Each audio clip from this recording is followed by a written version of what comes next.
Hey there guys, Paul here from theengineeringmindset.com. In this video, we are going to be looking at how electricity works.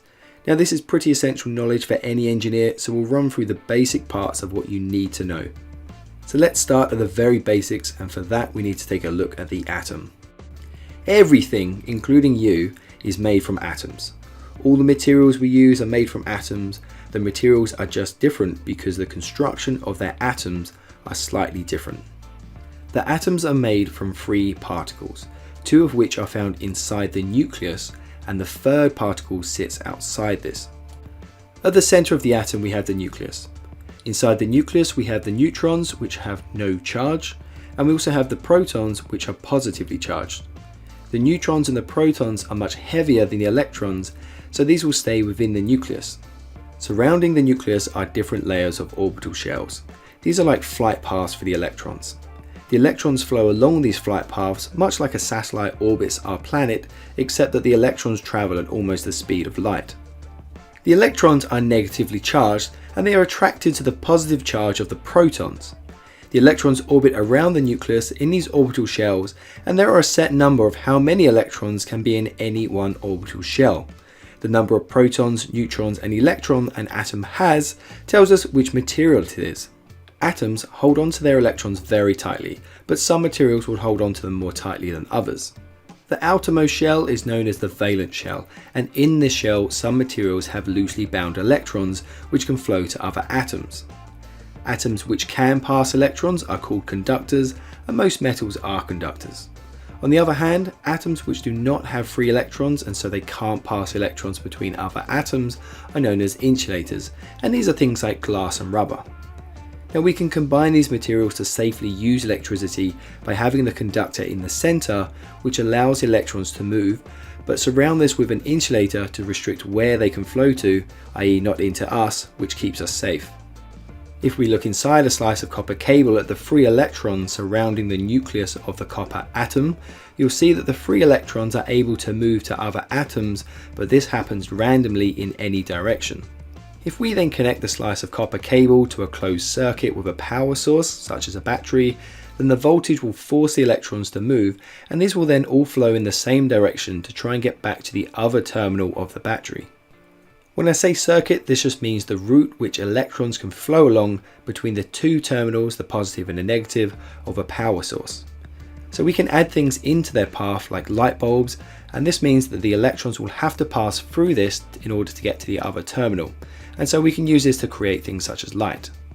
The circuit can even be open or closed. In a closed circuit, that means the electrons can flow around, and in an open circuit, this means that the electrons are not able to flow. Voltage is a pushing force of electrons within a circuit. It's like pressure in a water pipe. The more pressure you have, the more water can flow. The more voltage you have, the more electrons can flow. But what does a volt mean? Well, a volt is a joule per coulomb, and a joule is a measurement of energy or work, and a coulomb is a group of flowing electrons. We'll have a look at what a coulomb is in just a second though. So a 9-volt battery can provide 9 joules of energy in the form of work or heat per group of electrons that flow from one side of the battery to the other. In this case, the current of electrons flow from one side of the battery through the LED light bulb, which produces light, and then the electrons flow to the other side of the battery. Therefore, 9 joules of light and heat is produced by the light bulb. Current is the flow of electrons. When a circuit is closed, it means electrons can flow, and when the circuit is open, no electrons will flow. We can measure the flow of electrons just like you can measure the flow of water through a pipe. To measure the flow of electrons, we use the unit of amp. 1 amp means 1 coulomb per second, and 1 coulomb is a group of electrons. The group is incredibly large and is approximately 6,242,000,000,000,000,000 billion electrons, and that has to pass in 1 second for it to equal 1 amp. That's why electrons are grouped together and just called amps to make it easier for engineers. Resistance is a restriction to the flow of electrons in a circuit. The wire which carries the electrons will naturally have some resistance. The longer the wire, the greater the resistance. The thicker the wire, the lower the resistance. The resistance to the flow of electrons is different for each material, and the temperature of the material can also change the resistance to the flow of electrons. Electrical circuits use specially designed components known as resistors to purposely restrict the flow of electrons. This is either to protect other components from too many electrons flowing through it, or it can also be used to create light and heat, such as in an incandescent light bulb. Resistance occurs when electrons collide with atoms. The amount of collisions is different from one material to another. Copper has a very low collision rate, but other materials such as iron will have much more collisions. When collisions occur, the atoms generate heat, and at a certain temperature the material will then start to produce light as well as heat, which is how the incandescent lamps work. When a wire is wrapped in a coil, it will generate a magnetic field as the current passes through it. The cable will naturally create an electromagnetic field by itself, it's just intensified by the coil. By wrapping it in a coil, the magnetic field becomes so strong that the magnetic field starts to actually affect the electrons within the wire. But we'll look at why this occurs in a future, more advanced video. We can increase the strength of the magnetic field simply by wrapping the coils around an iron core. We can also increase the number of turns within the coils, and also we can increase the amount of current passing through the circuit. Now this is how electromagnets work, and it's also the basis of how induction motors work. If you want to learn more about induction motors, we've already covered this in another video already, just see the link on screen now. Now when a magnetic field passes across a coil of wire, it will induce a voltage in that wire caused by an induced electromotive force which is pushing the electrons in a certain direction. If the wire is connected in a circuit, then this electromotive force will cause a current to flow. This is the basis of how AC generators work, and the electricity at your wall sockets within your home is produced in a very similar way. Transformer. Now we can combine all of the aspects together that we've just covered, and when we do so we'll see that we can use one coil to generate electricity, and then we can place two other coils in very close proximity to each other but not touching, and this will create a transformer. The transformer will induce a voltage from the first or the primary coil over into the secondary coil, and this will force electrons to flow if the coil in the secondary side has a closed circuit. Now what's important about the transformer is that we can increase or decrease the voltage between the primary and the secondary coils simply by changing the amount of coils on either side. Again, this is a subject all by itself, so we'll cover this in a more advanced video later on. Now something else which I just want to briefly mention is the capacitor. So a capacitor forces positive and negative charges to separate across two plates when it is connected to a power supply.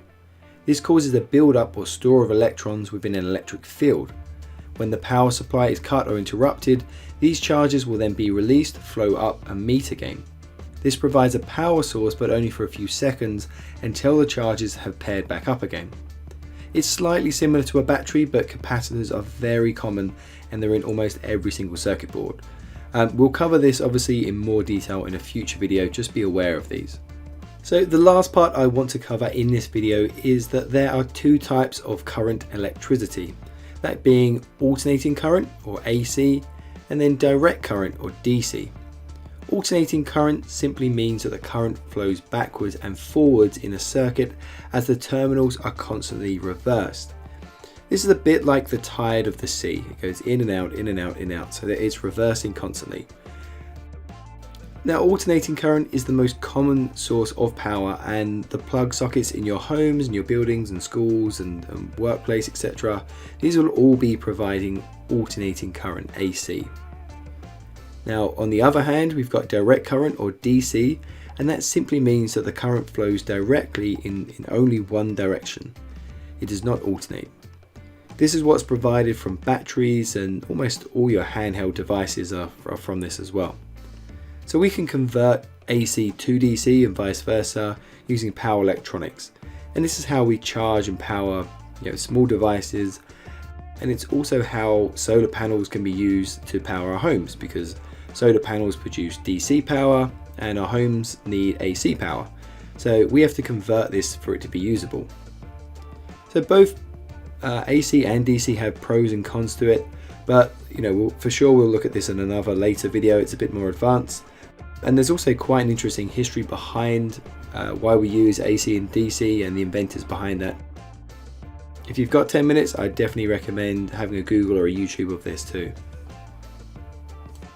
Alright, that's it for this video. Thank you very much for watching. I hope you enjoyed this and it helped you. If you have any questions, please leave me in the comment section below.